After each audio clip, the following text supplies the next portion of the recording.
Welcome to Classroom Without Borders. I'm Chanel Timmons, your host for today's conversation.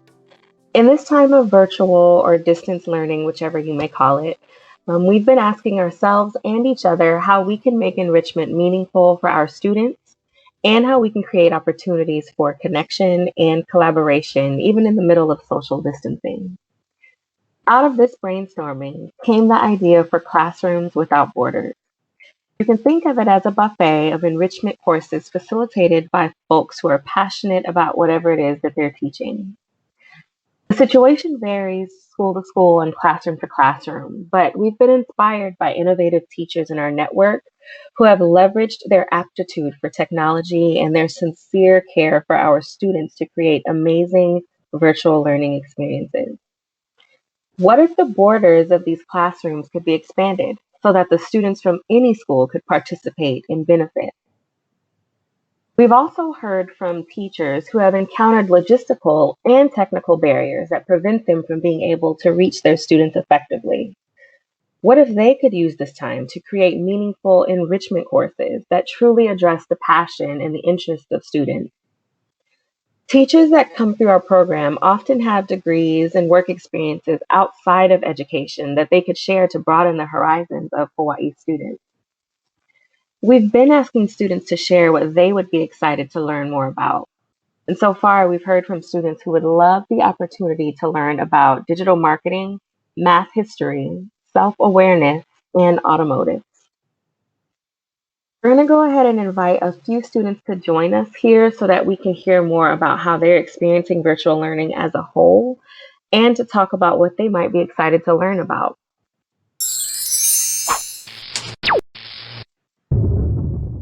With us now are three Hawaii public school students. Just to help the audience get to know you a little bit better, can each of you share your names, grade, and school?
And being a self-directed learner because it really is up to you. Like I know I'm pretty sure a lot of kids aren't really keeping up with it and a lot are.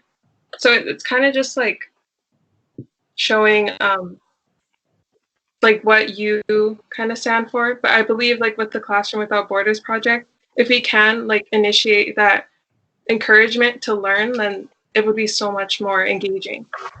Mm-hmm. So you kind of mentioned it's been a little bit difficult for maybe students who aren't necessarily self-guided learners. Um, what would you both say have been some other difficulties or challenges since making that shift over to distance learning, to virtual learning? Yes, motivation is definitely a big difficulty that we've been facing. And I also think connection to and like availability to or being available to obtain all the resources needed to do virtual learning. Like you need good Wi-Fi speeds. I know we've been having so much trouble with our Wi-Fi and being able to like have the access to like computers and digital technology in order to stay connected. And so I know schools have been giving out computers and there's been lots of resources to obtain the necessary technology. But I know that's still definitely a hard thing that we've been going through. Mm-hmm. So that's like an issue of access, making sure that everyone has access to what they need in order to thrive in a distance learning setup. What about any positive aspects? What positive things have come out of this distance learning experience for both of you? Well, for me, it's kind of just like having all this free time. It's just a time to just reflect on yourself. And like, other than school, like I've kind of been focusing on my health a lot more, like whether that be physical and emotional, social, especially now that we're all separate from each other. So it's been nice too, just spending a lot more time with family and just like, I know it's kind of difficult to keep in touch with like your friends because it is all online, but we do have a lot of ways to do that. So yeah, it's just like kind of sticking with those connections and making sure that you or I'm trying to say like that I am okay. Like in this time, like I can focus on myself. I still have access to all these apps where I can talk to my friends. So overall, it's been good.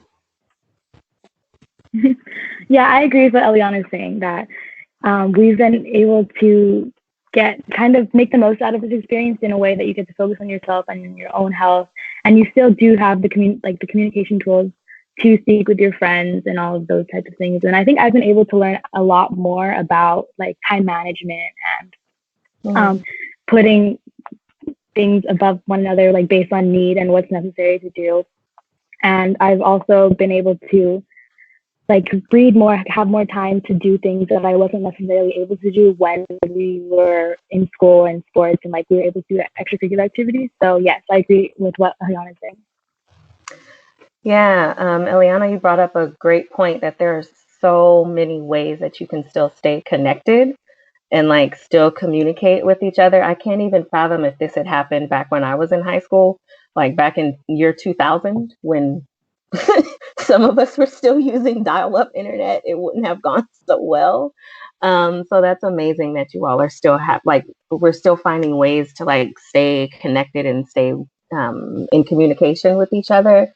If you're thinking specifically about like your day-to-day interactions with your teacher or with other peers, can you think of anything that has been working really, really well? I know it's dramatically different.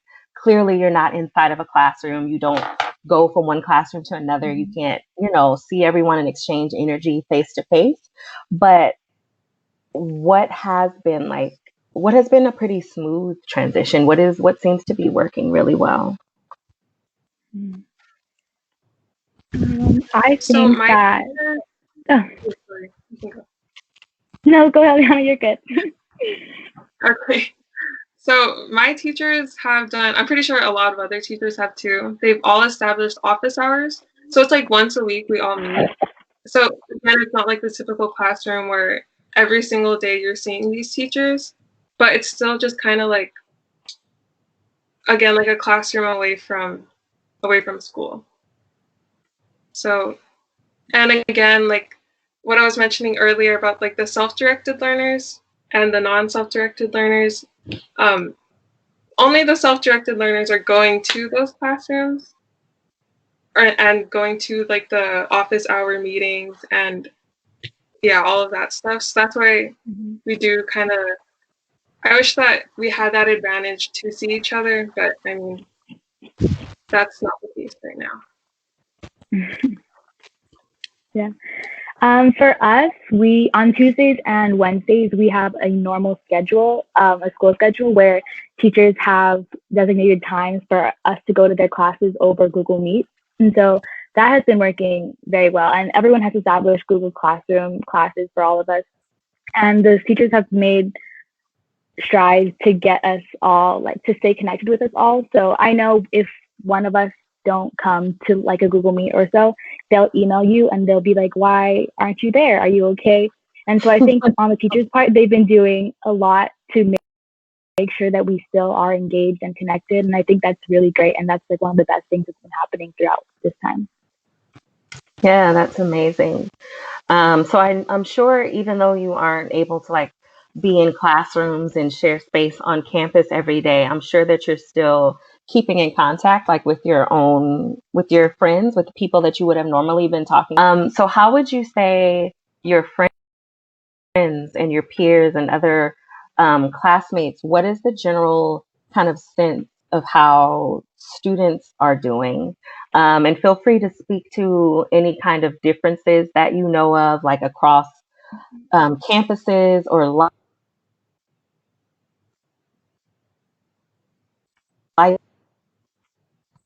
How are students feeling? How are they reacting?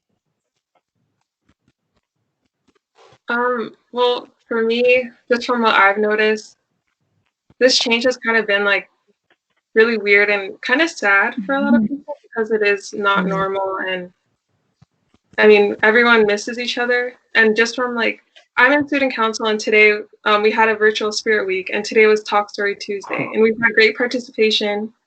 And it just shows that like we really do want to get back to the classroom, and we do miss each other. So yeah. Mm-hmm. I agree.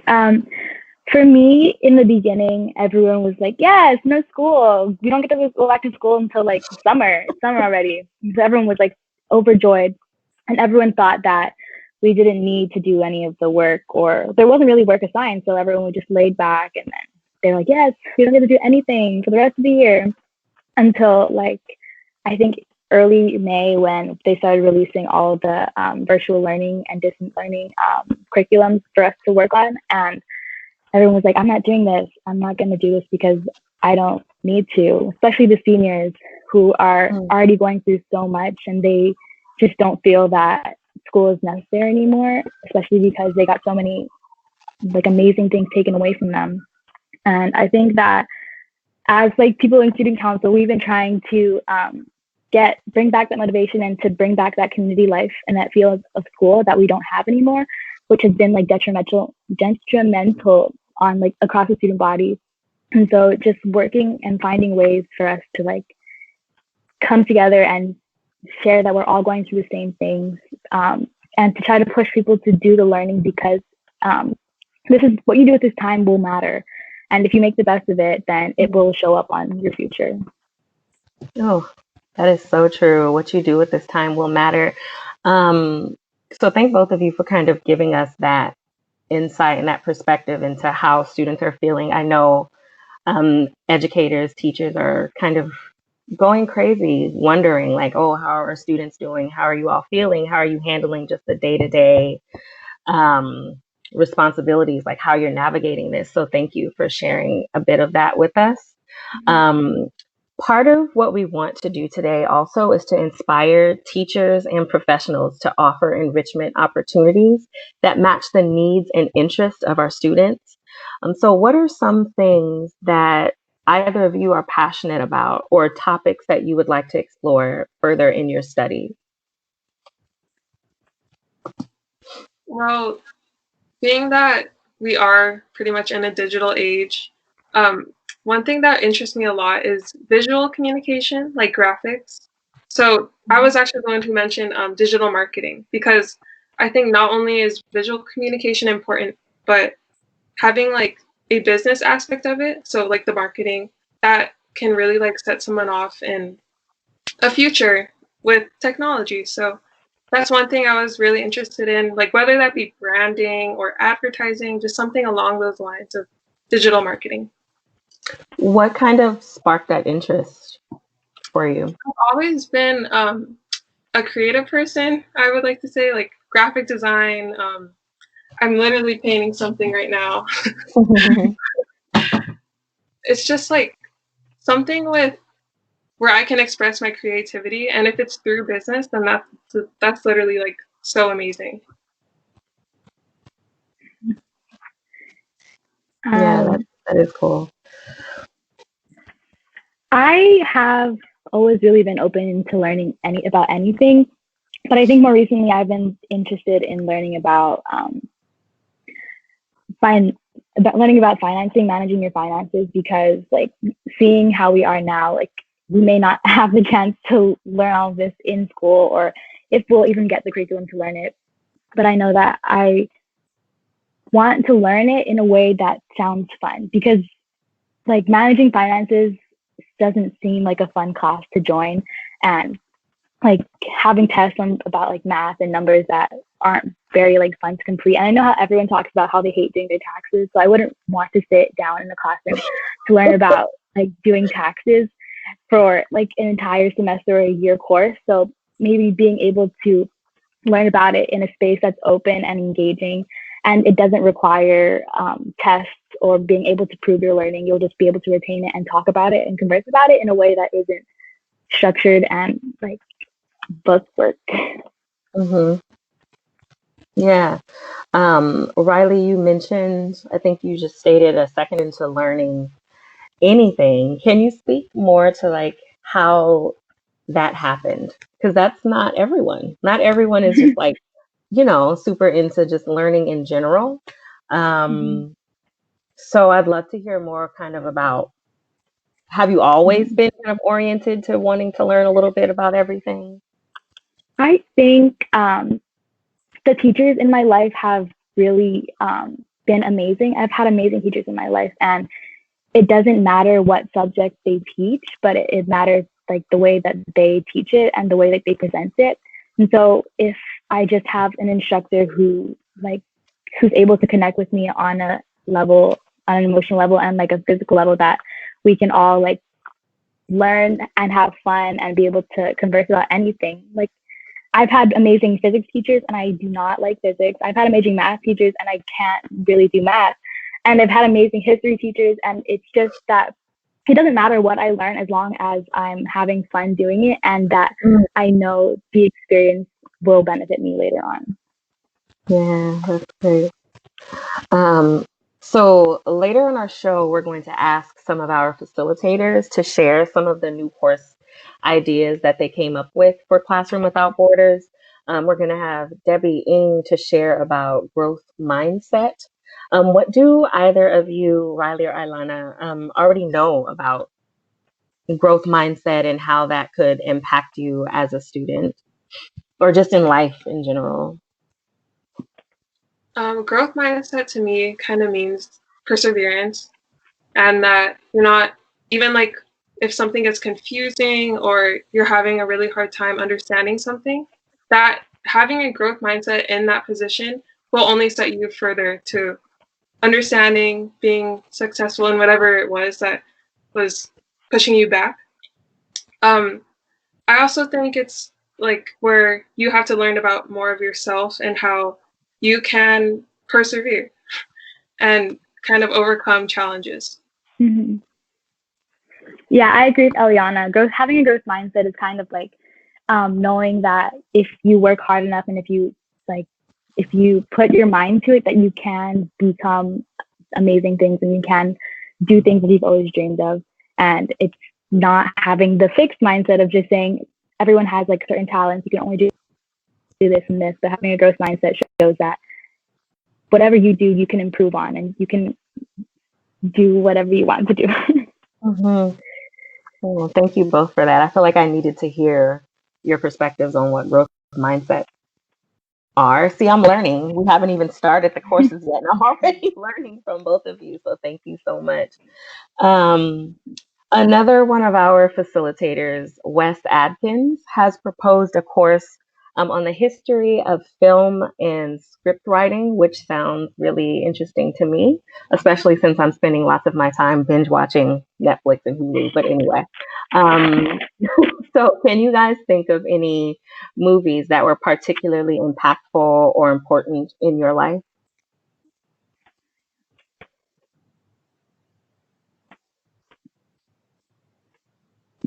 Honestly, any Disney movie.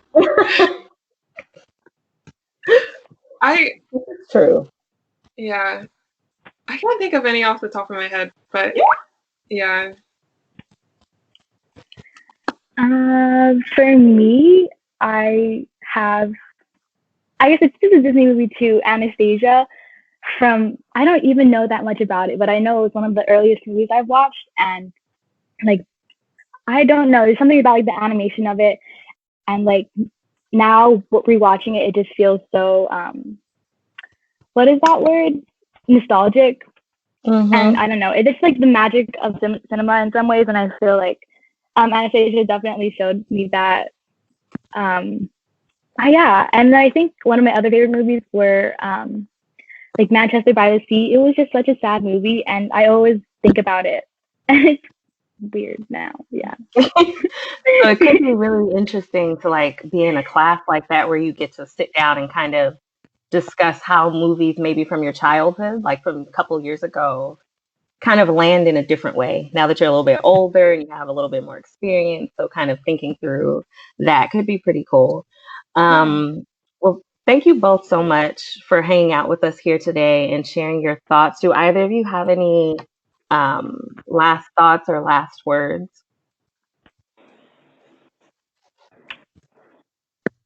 Not really, but now I'm really excited about the classes that are going to be taught, and I hope to join the movie one because that sounds really cool. Right? I think I might join the movie one.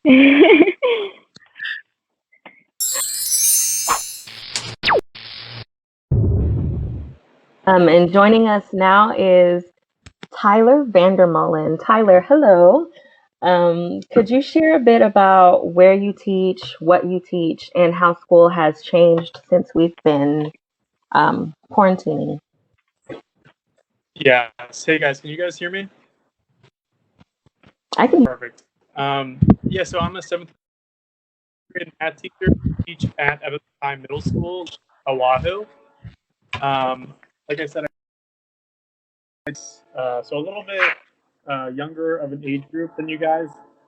Um, it's interesting with this whole pandemic going on. You know, the nature of education and just the nature of society in general has shifted to online and digital platforms. Like you guys said, it's really just all about being independently motivated. With my middle schoolers, it's a little bit tougher because they're younger. They haven't been growing up with like email and Google Classroom as much as you guys have. So it's a little bit more tough to get a hold of them, but very similar things as we discussed. It's just pretty much teachers providing resources online and holding office hours and checking in with frequently just to see how they're doing. And like we said, we're teaching students first, if not content. I teach students. I don't teach math. So I Mm, think it's important to not forget about that. And then we're all in this together. We're persevering through this pandemic together. So. hmm That is a powerful, powerful statement. You teach students, you don't teach math. And I feel similarly about like you teach students, you're not necessarily teaching to the walls of a classroom, right? So just because the walls of your classroom aren't there, you're still wanting to engage with your students. What do you wish your students knew about this time of virtual learning? Or what do you kind of want them to it will say 4 years from now when they're looking back on this time, what do you want them to look back and think or be able to say or know? Back, they'll definitely remember this time, and they'll be sharing stories with friends and family. What I want them to get out of it is to not be overwhelmed. I try not to give too many, assignments or questions for my students because I don't want them to feel overwhelmed or bombarded with work. But just take it day by and just continue their education slowly, not doing too much at one time. Yeah, that's perfect. Thank you so much, Tyler. So we asked our network what courses they would teach if they had the opportunity. And here are just a couple of the ideas that they came up with. And first up, we have Debbie Ng with a course on growth mindset. Hi. So there's a come up with this course. And the first one was I have been talking, Ms. Timmons and I also started a Instagram page where students hopped on and given voice. And the thing that they stressed over and over was needing social emotional support right now. Realizing how much sleep they were missing before when they were in school, staying up late and getting up early and just needing rest time. Also wanting to connect with teachers about everything, including how their families are doing, what's happening at home. A lot of the mention was social emotional. And on the other side of the coin for teachers, they were crying out for help in how do I get my students to be intrinsically motivated. There's no extrinsic motivation right now. They're at home, kind of on their own. How do we get them to be intrinsically motivated to learn? So in kind of thinking about those two things, I decided to create a short, sweet class about growth mindset and how to take care of yourself, how to give yourself some self-love, and then do some takeaways at the end of each class so students had things at home that they could have for themselves that would last forever to help them keep intrinsically motivated and also social and emotionally. Thank you so much, Debbie. That sounds like an exciting course that might be of interest even for some of the adults in our network, including myself. So thank you so much for being willing to facilitate that session for us. Next up, I believe we also have another one of our facilitators, Wes Adkins, here to share a bit about his idea for a course. And Wes, I think, correct me if I'm wrong, but I think it's about the history of film writing, script writing. Yeah, so I was actually thinking about trying to explore either or the same. Yeah, either or. So I do a workshop and develop some scripts with students or adults and just kind of workshop, learn sort of about the 3-act structure. But I also thought maybe it'd be fun to look into some of the history of film and cinema arts and be able to, dive into that as well. Yeah. Now, is this a passion of yours? Is this something that you came into TFA already having some background knowledge on, and you're super interested about it, so you wanted to share your knowledge on it with others? Yeah, I mean, I've always I have background in film. I studied film in college. That was what my degree was in, and I've always thought about trying to teach film. And I've actually been working in the iLab on a project to develop a student-curated drive-in theater. And if we get that running, we'd like to connect that with a class on campus that either covers art literacy film or art, film as art. Sounds so good. So as I was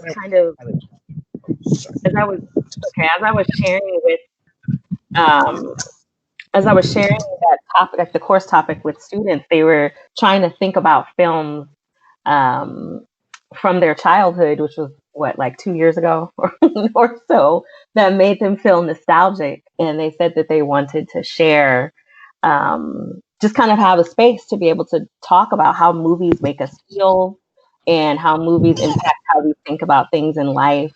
So have you kind of thought through like how you want this course to work? Will it be more of a conversational thing?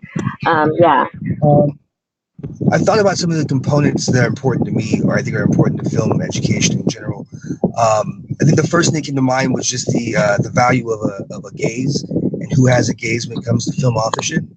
I think that if you can approach the film history or just the subject of cinema arts from that perspective, then it'll give you a full perspective of what the industry's kind of is and what they offer. But yeah, I also wanted to be student driven. I'm all about, choice in classroom. And if kids just want to sit back and talk about movies and things that kind of motivate them and get them interested and kind of examine how things were done, something more practical like that, then that's definitely on the board as well.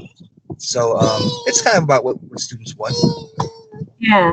So it's really responsive to what they're interested in. That's cool. So if you could give like just a quick pitch to kind of get interest, get students into this super interesting course on the history of film, what's your pitch? Oh man, what's my pitch? Do you want to learn about everything and anything? Then let's learn about movies. I like it. I like it. Sounds good to me. Thank you so much, Wes, for hopping on and joining us here today.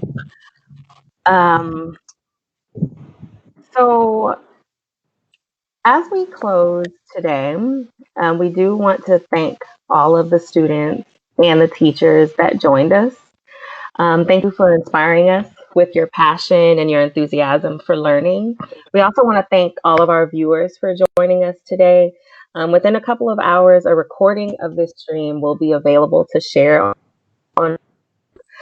Please go ahead and help us spread the word so we can provide new learning opportunities to students and to inspire teachers and professionals to embrace this time as an opportunity to respond with new and creative learning experiences that are tailored to the interests and needs of our students and without the borders of a classroom.